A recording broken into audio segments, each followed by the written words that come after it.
Hey everyone, Michael Hammond here with your Monday morning fuel up, September 15th.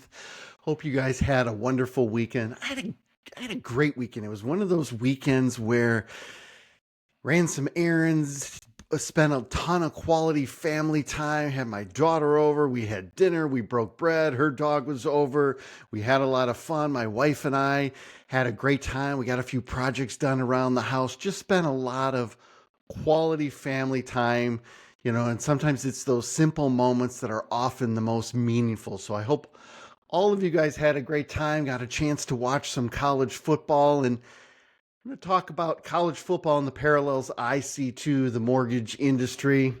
My team lost another tough one, 0-2 starting off the year. And the first thing it made me think of was last year they had a killer year. They made it all the way to the national championship game, and I want to say I enjoyed every moment of it. And so my first challenge to you this week is, are you finding joys in the wins? Or are you just going on to the next thing, right? When you start looking at it, are you finding joys in your kid's success? Maybe winning that soccer game, or maybe just being great human beings and they did something kind for someone. Are you celebrating that promotion that your spouse got? Are you celebrating the people on your team that are growing and rising and taking on new challenges and accomplishing new things? Or are you so caught up in the moment that you're not finding that joy? You're not celebrating those wins.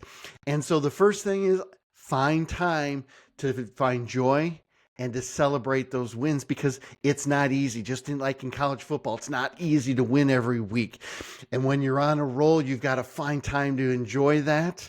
And when you're in some of those tough times, you got to find out how to get out of them. So don't rush past the wins. Pause, find joy, and celebrate. Number two, and this is even more critical in the mortgage industry and in all industries, is the important leadership decisions that have to be made when things are going wrong. And so as I'm watching the game, I'm thinking to myself, man, a lot of these are the same players from last year, but they're not playing the same way. They're not producing. Did they get complacent? Did they not work as hard? Maybe. I'm not there every day. I don't know. But I do look at it. They have a new defensive coordinator, right?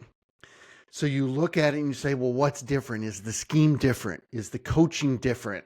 I heard one coach say it was the execution. Okay.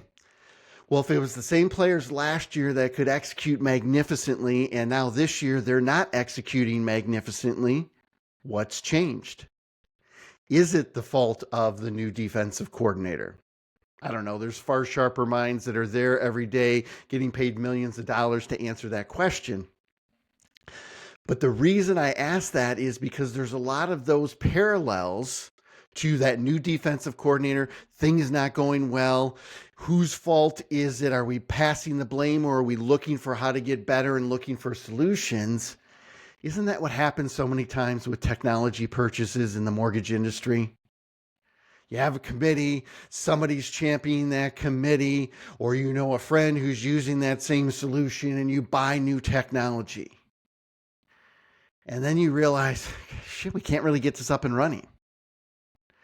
Wow, there's very little user adoption. Not many people are using the technology. And that's when critical leadership decisions have to be made. Do we stick with it, and do we keep charging forward? Well, I could give you dozens upon dozens of examples where, because people were prideful, because they made the decision and didn't want to look bad, they kicked the can down the road to technology that maybe the technology works fine, but is not a good fit for that organization. Maybe it's too complex, just like maybe the schemes are too complex for the athletes to perform at the highest level. Maybe they're thinking too much and not just going out there and performing. So are we using and just kicking the can down that technology? That's a very dangerous slope, and that's one extreme.